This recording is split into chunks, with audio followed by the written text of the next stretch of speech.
All right, we're going to start, I guess. Thanks all for coming here. We are going to do a little bit of an introduction into Follow the Money, the cryptocurrency edition. I'm here with Anna and Hakan. My name is Jan. I'm working at OCCRP. I'm a data editor there. The other two are going to say a few words about themselves once it's their turn. So what we are going to do today, what we have prepared for you today, is that I'm going to start with a basic introduction, some cryptocurrency background, some concepts. It's going to be a little bit technically. I'm sorry for that. Anna is going to take over, talk about real-world problems working with cryptocurrency, how you can, for example, compare publicly available data and find leads. And then Hakan is going to walk you through one of his brilliant stories where he basically discovered a ransomware millionaire through the blockchain, which is going to be really excited. And then we have a questions part, which I just learned 2 minutes ago is canceled because we only have 50 minutes, but maybe we are faster and then we can have a questions part afterwards. Or if you have a really, really urgent question, then just raise your hand, I guess, and then we'll try to answer it right away. All right, is that good? Okay. So yeah, as I said, so my part is going to be a little bit boring. I'm sorry for that, but we need to kind of set some basics so it's easier for you to understand what the other two are going to be talking about. I want to start with a few words. In the cryptocurrency world, some words mean different things as compared to the real world. One important word that we are going to hear a lot is coin. We will mostly in this talk use it as a synonym for Bitcoin, maybe for Ethereum, which is a second type of cryptocurrency. There are a million coins out there, different types of coins. They have different technical concepts. They have different uses. For this presentation, it's mostly Bitcoin and a little bit of Ethereum, I think. From a technical perspective, the coin is basically a combination of a private piece of code that only you know or the owner knows, and a public piece of code that is publicly available through something called the blockchain, which I'm going to talk about in a second. A second word that you need to know is the wallet. It's where you as a cryptocurrency owner store the private part of the code. It's like a wallet in the real world. So you store these different code types there. It's mostly virtual. I'm going to show you a few screenshots of a few photos of real-world wallets. They also exist. It's where you store your coins, so to say. The blockchain is the public part of all this. This is really important because the blockchain makes it possible for us to... Oh, there's a little disclaimer here. So none of us are really techie people by training. So we are journalists. We try to explain it in a non-techie way, I guess. So that's just my disclaimer, which I wanted to say in the beginning, but I forgot. So the blockchain manages the public part of the code. It makes it possible for you to follow all the transaction. If it's a public blockchain, there are some coins that use private blockchains, which we are not going to talk about today. Basically, your wallet together with the blockchain can tell you how much cryptocurrency you own. Mining as a concept is a word that means that you try to generate cryptocurrency, that you try to make more money, make more currency. Technically, what it means is that you try to, for most cryptocurrencies, it means that you try to solve mathematical problems. And if you are fast enough, if your computer is fast enough, then you get the chance to add something to the blockchain and you get a reward for that.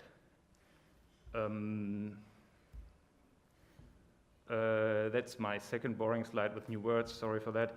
Web3 is the idea of a type of internet where most of the things are on the blockchain and everything is really transactional. So that's, the word comes from, so we had the Web 1 where everything was really static, then we had the Web 2 where you could interact, and we had things like Facebook and other great platforms. And now the idea of Web 3 is with the decentralized idea of cryptocurrency, you will have a somehow decentralized internet that's living on a lot of nodes. I'm going to talk about nodes in a second. Yeah, NFT, I just put it here because a lot of people are talking about it. Generally, it's not going to be a huge part in this presentation today.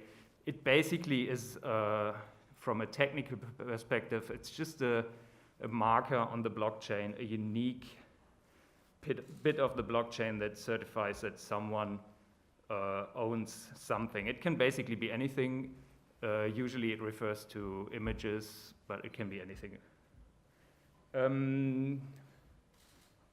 What else do we have? A mixer. So a mixer is a service where you can send your cryptocurrency, and then the service sends it around a few times, and then they send you the money back, or they send you the first part back, then the second part back. It's basically a service to obfuscate ownership of cryptocurrency. So you can use it to hide who owns the money. It's becoming important because we talk about how you can follow these things in a bit. And finally, the exchange is a centralized service that, and then the line breaks off, that allows you to buy cryptocurrency. All right, so I'm going to rush through this a little bit. There are obviously differences between normal bank transactions or normal currencies and cryptocurrencies.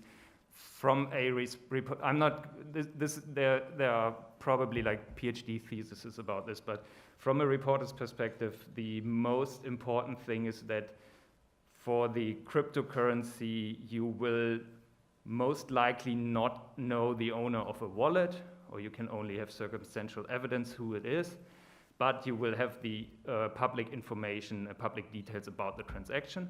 And for the bank transaction, it's usually the other way around. So you will have a chance to, well, not necessarily you as a public person, but as an investigative reporter, you will have the chance to figure out who's owning a bank account, because there's a direct connection. So if you open a bank account, you have to show your ID.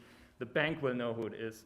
You have a chance to figure out who it is. You have a chance to find a bulletproof chain of documents that links a person to a bank account. And it's really, really hard to do the same for a cryptocurrency wallet. But you can see all the transactions, which is much harder. Even for a bank, it's harder to see all the transactions, because if you send money from your bank to another bank, and then this person sends it from this bank to another bank again, the first bank won't know the third step. And in cryptocurrency, that's fairly easy to do these things. All right.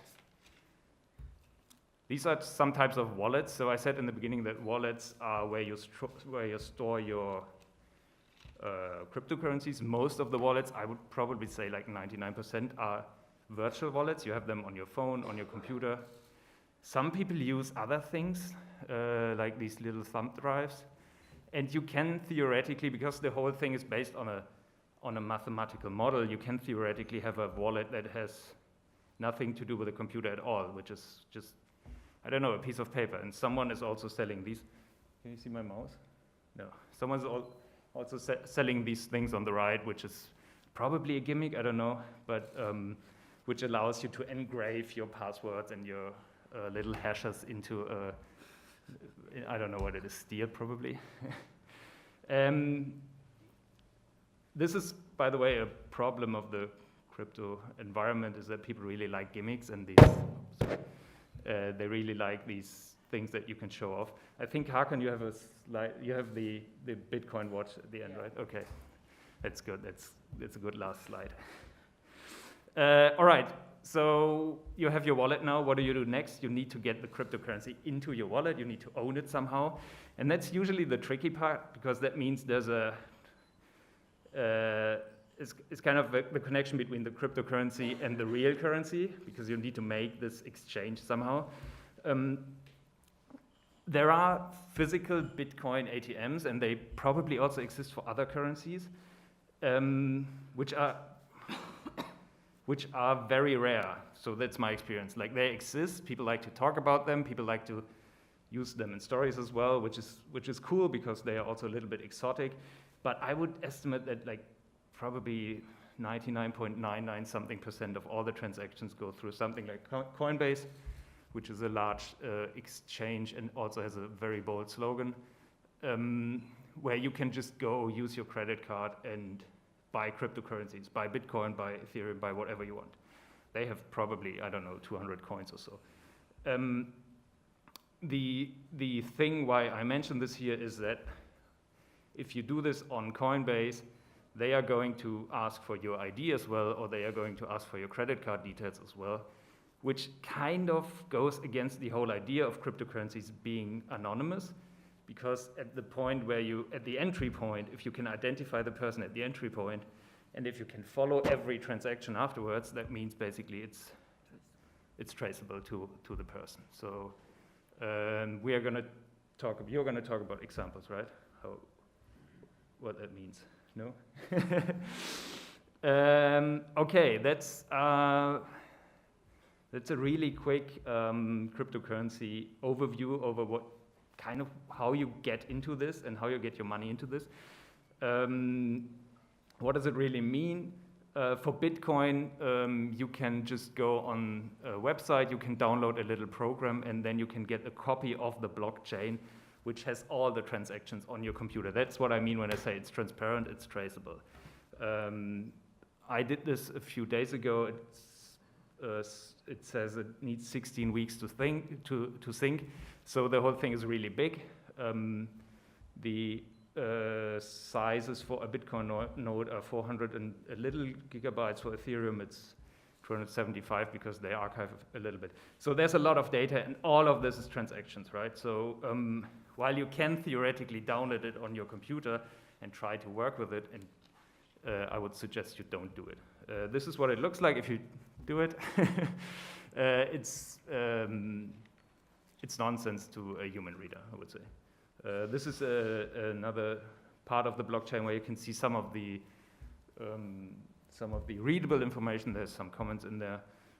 But luckily for us as reporters, there are people out there who build nice tools where you can visualize all this. I'm going to have a set of links, a slide with links at the end, so you can maybe take a picture if you want, that bring you to all these places. So this is a networking tool network diagram tool called Neo4j. Someone wrote a script for this where you can import the blockchain and run all kinds of analysis on it. If you want to really go down into it and really want to do your own analysis and build your own crypto experts in the newsroom, you would probably want to do this. If not, the same person who also did this runs a very nice website. It's called Learn Me a Bitcoin. It's a fantastic website. It looks nice and friendly, and you can just type in transactions, block hashes, addresses, words, whatever you want, and it's going to give you a result. So this is basic. So if we go back here, so this is not very human readable. It's basically nonsense, and this is the same thing, and you can kind of see transactions here. There are dates attached to it. There are values attached to it. Yeah, it's much easier. This is the same website. It shows a transaction, so you can look at wallets, at addresses. You can also look at transactions. This is a very special transaction. This is one of the most famous Bitcoin transactions ever. In 2010, a guy bought 2 pizzas for 10,000 Bitcoins, which today is about $500 million, and back then it was like, I don't know, 42 or something. And he's still like, there's a Bitcoin pizza day every year. It's in May. It's becoming a meme. Or it became a meme. But what I basically want to say is that you can go back in time, figure out what transactions exist and what people did in the past. This is another tool, just because I want to show a second one. It's called Blockchain.com Explorer. It's going to show you information about wallets. This is an interesting wallet because, as you can see here in the highlighted part, a lot of money went in and out. It's an exchange wallet. Hakan is going to talk about how exchanges are a part of this, right? And how they send money, how they send money back and forth through them. We at OCCRP also use a tool that's called Elliptic. It's a paid tool. It can do a little bit of what the other tools can do as well. So you can do these nice visuals, and you can do this clustering and this, which you can technically do in Neo4j as well. The benefit of Elliptic basically is that they give you or their unique selling point is that they give you a score and a category for addresses. So you can put in a bunch of addresses. This is just a watch list of stuff that we at OCCRP are interested in. And they will give you a risk score on the left-hand side. Will give you a category. Huh? It's in the other side. No, the risk score is here. It's here on the side. Oh. Yeah. They will give you a category. They will connect it to, I don't know, this one has been seized by the, you see my mouse, right? Yeah. This one has been seized by the FBI, so it's categorized as law enforcement. This one has a score of 10, which is connected to some illicit activity. And then if you go into the details, this is the score 10 thing. It's gonna look like this. So they identified this address. They have all the information, how much money went in, how much money went out.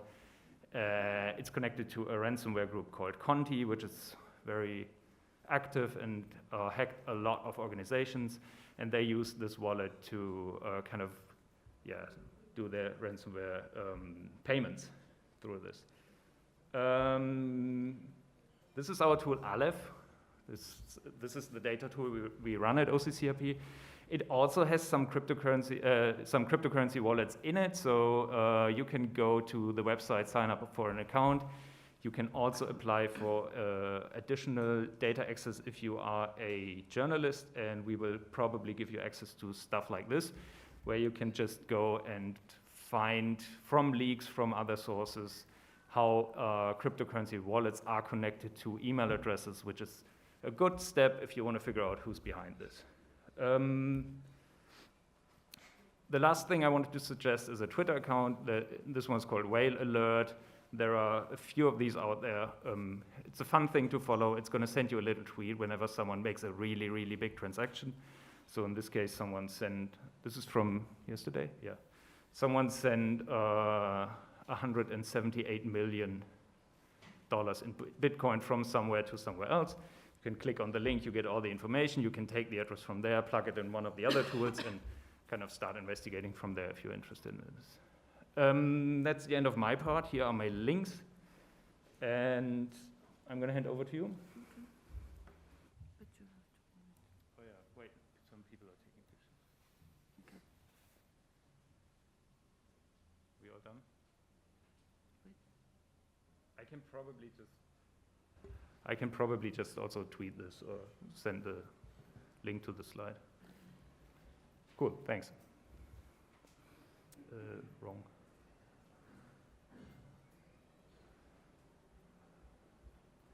Shit, why is it not in the beginning? Sorry. Took it all away now. That was Huh? I don't see it. Okay, do we want to go from here? Yeah, but Or do you need it here? how do I move it? Just like this? Okay. Okay. Hi, my name is Anna. I'm an investigative reporter for RISE Project Romania, and I also collaborate with OCCRP. It's not? Okay. When I started doing investigative journalism, I was thinking that the easiest way to wash money is through real estate. That was in 2014. At that time, the Bitcoin was already on the market. So I was wrong. The easiest way to wash money is also through Bitcoin. So the thieves are evolved, meaning that if first you were seeing people, I don't know, grabbing wallets from your pockets, now data is transformed and can be grabbed through internet, right? So if in the past people used skimmers in order to get card data from a normal ATM, now this data can be found on internet. Recently, a dark web vendor was closed, and they were selling data, card vendor data, since 2013. This is basically happening because of two reasons, I believe. One is the inconsistent legislation, meaning that, for example, in Romania, the crypto transactions are only regulated since 2019, while NFTs started being regulated last year in autumn, I believe. Moreover, I give you a Romanian example also because it's at hand. The first cryptocurrency confiscation done by law enforcement in Romania was in 2020. I just want to remember you that Bitcoin came on the market in 2009. So our authorities are a little bit late, meaning that cryptocurrencies are used not only for money laundering, but also for getting card data, as you saw, also for drug trafficking, because every criminal believes that if they are using cryptocurrency, they are hiding. One of the things that I discovered that can be done in cryptocurrency is to follow the hardware. Jan was talking about mining. In order to mine and to have new cryptocurrency on the market, you have to have special hardware. This can be bought on eBay or on every trading channel online, but also if it gets into your country, you have trading data. In Romania, this trading data, like imports and exports of equipment or other trades, is not public, but of course we are journalists and we can get that data. In other countries, this type of data is free, so you can easily find it online. Okay. Then, another important thing that is good to be taken in consideration is to ask yourself, I don't know, in your country, in your city, who's the biggest electricity consumer? Because in order to process data and to mine, you need big amounts of power. This is a farm. The image that you see is a farm in Russia. Russia was thinking last year to forbid mining farms, but they're still doing it. So think about who are the electricity providers. Where do you get this type of data? Moreover, I think last year, right, Turkmenistan. So last year, Turkmenistan forbidden any type of mining because they had huge power cuts. This is an extreme example just in order to make you understand that these power cuts can be a clue for starting an investigation. Jan was talking about exchanges. These exchanges can have two forms, which are either online, where you make an account, and nowadays you have to identify yourself with an ID card and with emails and everything. Or a physical one, it's like just going to an office and exchanging cryptocurrency as you exchange euros or dollars or normal currencies. What's interesting about the exchanges is that nowadays they have to implement this type of identification. They are the ones who actually know who are the beneficiaries of the transactions, right? Moreover, due to the anti-money laundering directive in Europe, they have to implement this policy, this know your customer policy, which is also similar in banks, right? So besides these three things that I believe are important, together with the tools that my colleague Jan presented, you also have to rely on field work, of course, meaning that you, like, I don't know, he was speaking about ATMs. Okay, I will go at the place where the ATM is, and just observe what's happening near the ATM, meaning the persons who are going there, what's happening, what are they doing there, are there cameras near, and so on. Of course, we also rely on human sources, like people who are, I don't know, working, for example, in law enforcement. But we also rely on what's available online. So this is a screen capture from a Romanian website which indexes court decision. Since 2014, there are 345 court decisions which contain Bitcoin in them. Of course, they are anonymized, meaning that you don't know the persons who were involved in these cases.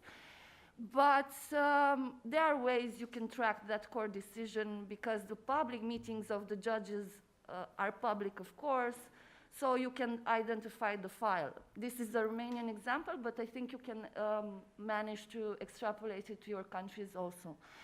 And what's interesting in this data is that from the 345 cases, court decisions, 87% are part of penal cases, meaning that they involve criminality, right?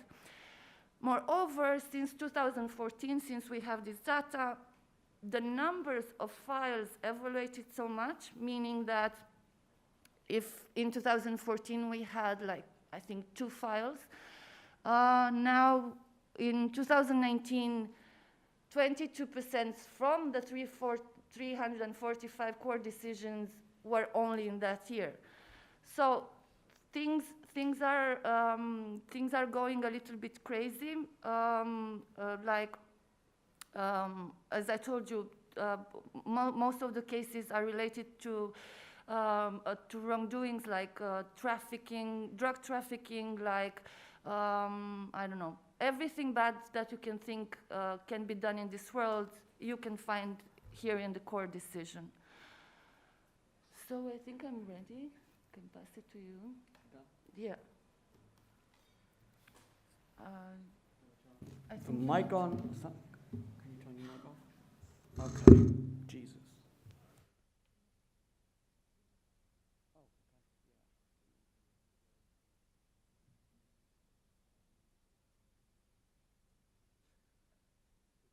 Yeah. No, we're going to talk about that guy in a second. I'm going to take my glasses off.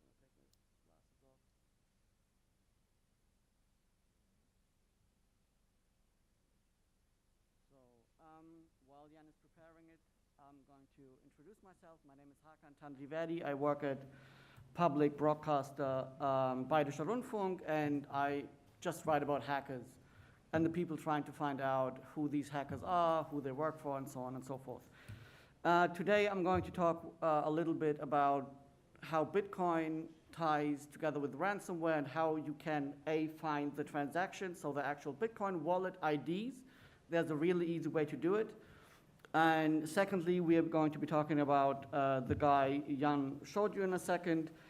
We're going to be searching for the culprits, the guy who did it. So this is what ransomware is. You've got to learn one new word. Ransomware is somebody hacks your company's network.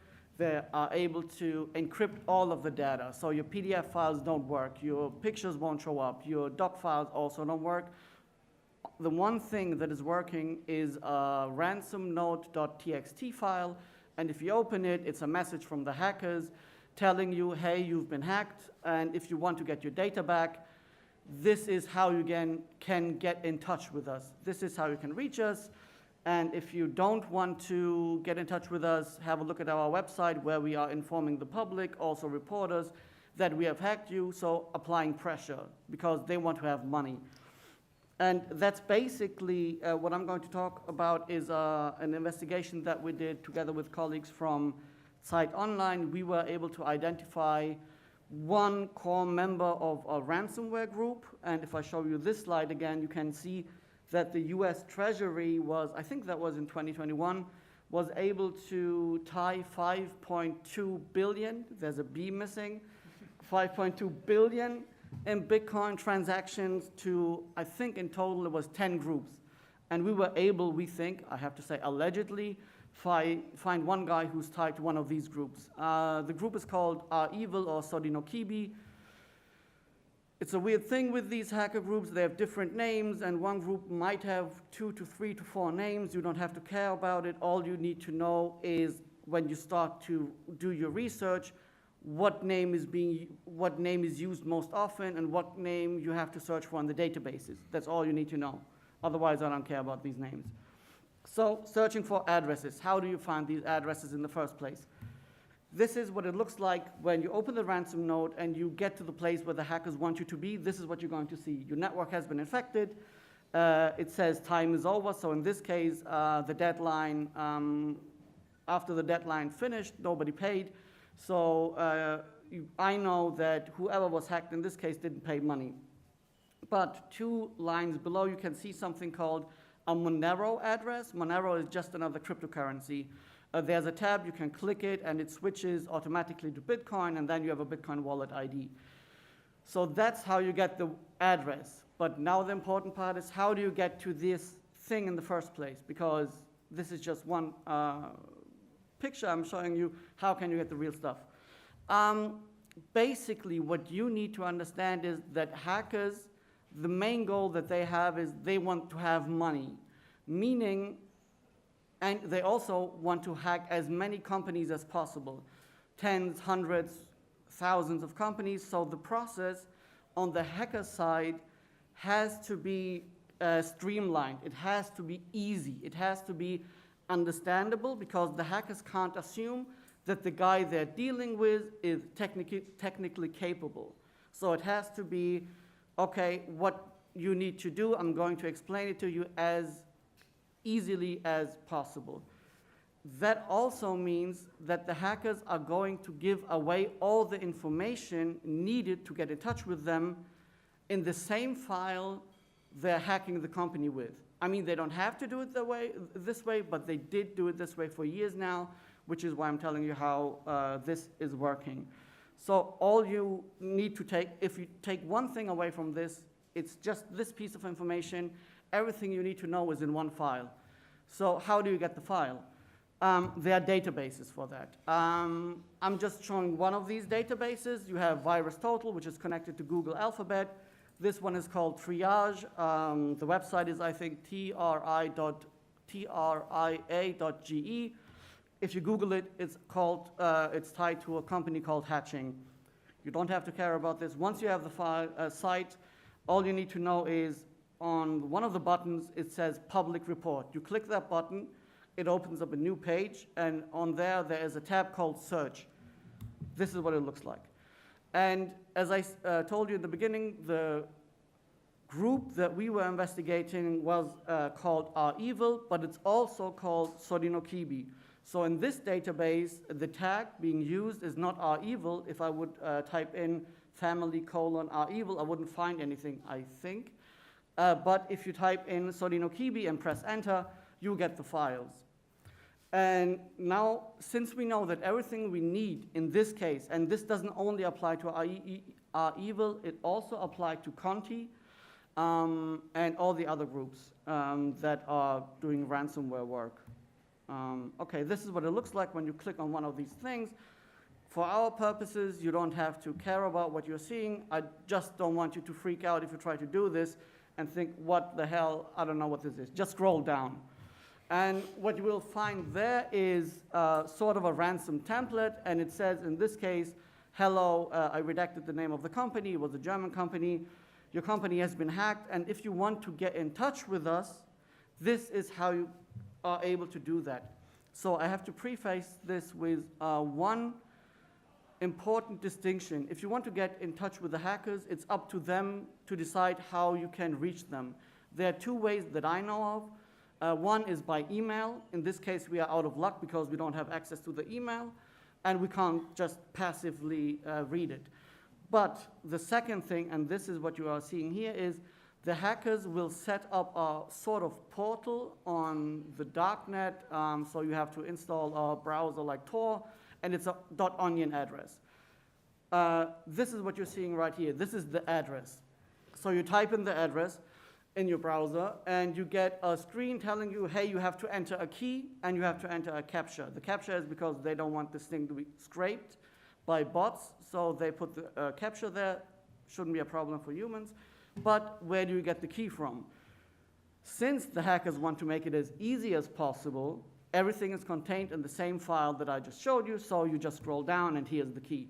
So you have the link, you solve the captcha, you have the key, now you are presented with this screen. If you see this screen, and normally the way I would do it is I wrote a script which just automates the process, checks once a day, sees do you have a new file, okay, there's a new file. You go to the website and then you have the deadline. I just note the Bitcoin wallet ID and I check back in a few days and see if they have paid or if they haven't paid. If they have paid, this is what you're going to be presented with. Again, it's really easy for everybody to understand. So if I'm the guy who was hacked and I go to the site, it was red, it means my payment didn't come through. If I go on there and there's something presented in green, I know the money I sent to the hackers was received by the hackers. They have provided me with the key to decrypt my network. And that's the point where I can take that address that is shown here, the Poenariu address or the Bitcoin address. I can type it into Elliptic or Chainalysis or whatever, or Blockchain.com, and you can see where has the money that was associated with that address, from which address has it received the money from, and where did the money go. And that's a nice way to corroborate just what the claims of the hackers. That's like journalistically important enough. Can you corroborate when they say we hacked company Y, and you have the transaction, you can see the conversation that happened, then you can say, okay, yeah, this happened, and this is where the money went to. So here's the actual conversation that happened. The company said, hi, guys, we can't pay you that much money. The hackers wanted $7.5 million, I think. COVID, we had to lay people off, et cetera, et cetera. The hackers said, hey, listen, we have been in your network for X amount of time. We know how much you make, and in case you forgot, here's your PDF, and here's your insurance manual. Don't try to bullshit us. So the hackers will apply pressure. But after you have paid the money, all of a sudden they're really friendly because this company paid and asked them, hey, how did you guys get in? And the hacker said, oh, we found a login to a remote your domain name site, and that's how we got in. So the company knows, okay, we have to secure that thing because most likely it's still open. Cool, that's the first thing. That's how you find the addresses, et cetera, and so on. You can use that from Elliptic or blockchain and see where the money goes. The second thing I'm going to walk you through is in your regular OSINT, open source intelligence. I'm going to talk about that in a second, how you can use it in your day-to-day reporting. So initially, after we have published some of these stories, we received a tip, and that tip included somebody telling us, okay, here's the name of the suspect tied to the group, and here's an Instagram profile of that guy's wife. And we had enough to go on, and theoretically speaking, we could have published a story, but since we're talking about ransomware payments, and since these crimes are documented somewhere in a digital form, we thought, hey, let's try to find the connection by ourselves. Are we able to do it? Because if so, we can publish our findings with more authority, which is nice to have, and this is what we set out to do. So this is the Instagram profile. Obviously, she didn't have an emoji for a face. What you can see down there is, in Russian, it says, fish of my dreams, I think. And this means my bay, I guess, something like that. And you have a user tagged. And we clicked on the account. It was set to private, but we have a picture already. Then, but the important thing, we had his username. So we know the name of the guy, the actual name. We have his username. Now we did a simple Google search. That Google search gave us an email address. We used that email address to see where their domains registered with that address. And if yes, what additional information was provided when registering that domain. As you can see, there are phone numbers, there's an address, in this case Moscow, there are other addresses where this guy actually lived. But this is how the investigation started. He registered not only one domain, but 60 domains. So now we have the email address, we have a phone number, we check that phone number. The phone number was connected to a WhatsApp account, and the profile picture of the WhatsApp account was the same picture as in the logged Instagram account. So we know it's a match because it's the same picture. And since this guy has registered 60 domains, one of the domains he used 2 different email addresses, one in the year, I think, 2015, and the next one in 2017. So that new email address gave us new domains. The new domains were in some instances tied to the wife, because her name was used in the registry information, but also we have a second phone number. We have that phone number, now we have a Telegram account. You see how this is just one thing leads to the next thing, and you progress along. If you have the Telegram account, you have a user ID, because the way these sites are set up is if you have access to, it's set up in a way user ID, and it's a long string of numbers, I guess. In the case of Telegram, there's a tool called TG-Scan Robot. At the time we did this, this was free of charge. I think now they want money for it. And you have to decide for yourself whether you want to pay that money or not. It's not a decision that I can make for you. But in our case, we said, because it was free, here you go, here's the user ID. And the information you get back is, this guy is part of a list of groups, and it will list those groups to you. So we had a look at these groups, and in one of these groups, he was the actual admin, so he was running the group. And the important information on this slide is what's in the red rectangle. You can see a Bitcoin address. And at that point, we started thinking, okay, he's running the group, and he's somehow making it clear to other people, if you want to interact with me, this is an ID I'm using. This is a wallet I'm using. So what's the logical next step? You put that ID into Elliptic. And what's important, I guess, is the Bitcoin ID. One second. Here we go. The Bitcoin wallet ID you see here, the 1FG, is on the bottom left, which is called Binance. Don't let that confuse you, since Elliptic only knows this is Binance is an exchange where you can buy Bitcoins and so on, and Elliptic knows, hey, this is a service associated with Binance, and law enforcement technically could go to Binance and say, hey, tell us who the owner is, but we already know who the owner is because that guy posted it himself. And what this guy did from his account was send 1.4 Bitcoins to something that Elliptic considers to be Sodonikibi are evil. He sent it directly to them. That's a direct link. At that point, that's all we need. So we were good to go. We did additional reporting. We found on the suspect's wife's Instagram, allegedly all of this, obviously. You could see how these people are living, like like they're insanely rich, yachts, fancy cars. I'm going to show you a picture in a second. And how does Elliptic know that this is tied to our evil, right? One of the ways they're doing this is the thing I described in the first part. They just look at the addresses, they see how these negotiations are going, and then they cluster it and say, okay, this is apparently tied to our evil. And that's how they get their knowledge. But obviously, it's proprietary information, and if you have the ability to cross-reference that as well, that'd be great. In this case, or in other cases, we were able to see a video tied to one account we were interested in, and the guy showed a Bitcoin address, and the Bitcoin address was the same one tied to that ATM. And so it is doable, but generally speaking, you can always reach out to Elliptic and say, hey, how do you come to understand that this is tied to our evil? For our purposes, since everything else checked out, we had a look at this guy, and he also, here he is, by the way. It's his car. I think it's a Versace shirt, I'm not sure. And the thing you can see on his left wristwatch, he has a Bitcoin watch.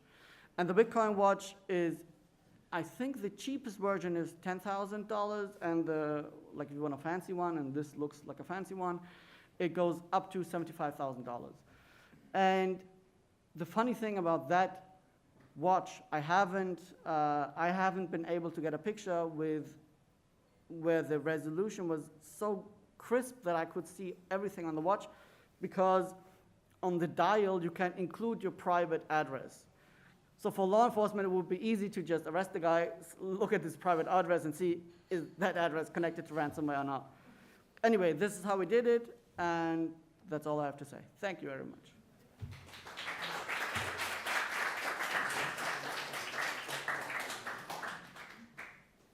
I think we have finished 7 minutes early, so no questions. Well, are questions allowed?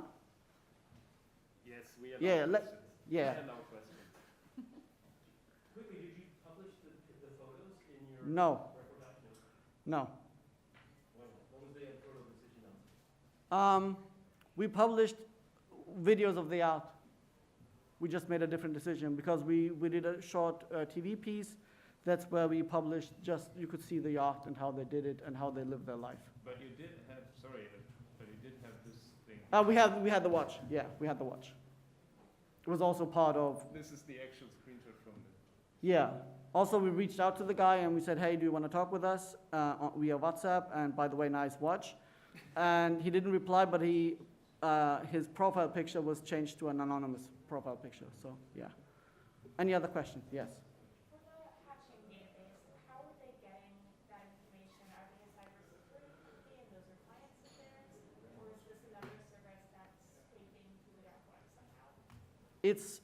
They are a cybersecurity company, I would say. So the question was, what's up with hatching? Why do they have all this data?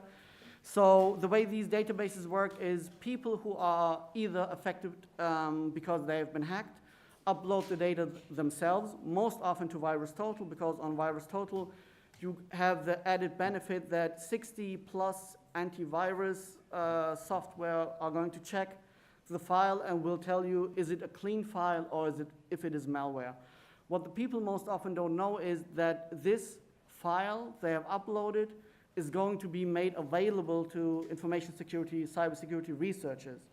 And if it's on one of these platforms, it'll just be uploaded to other platforms. But it's an important thing to know because you're not going to get every ransomware thing because not everybody is going to upload it on these databases. Some people will, and that's where you can just pivot on. Any other questions? I see two. If you were going to look into people that were trying to evade sanctions, would you use the same tools and techniques, or would you start somewhere different? I have never done that, so I honestly don't know. I think the general techniques would probably be the same. I mean, kind of all you want to do is find a person to a wallet, to a Bitcoin or whatever currency address. And yeah, probably the techniques are the same.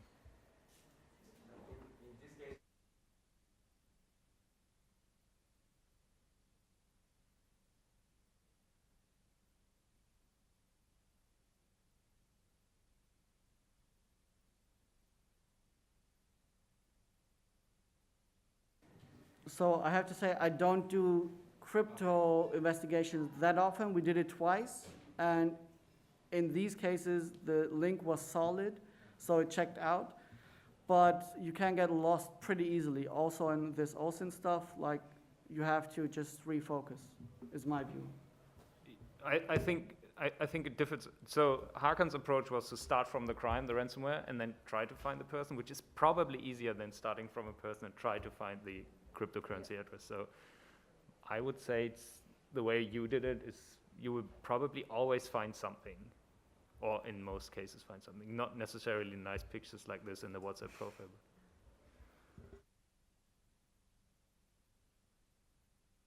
That's it. Thank you.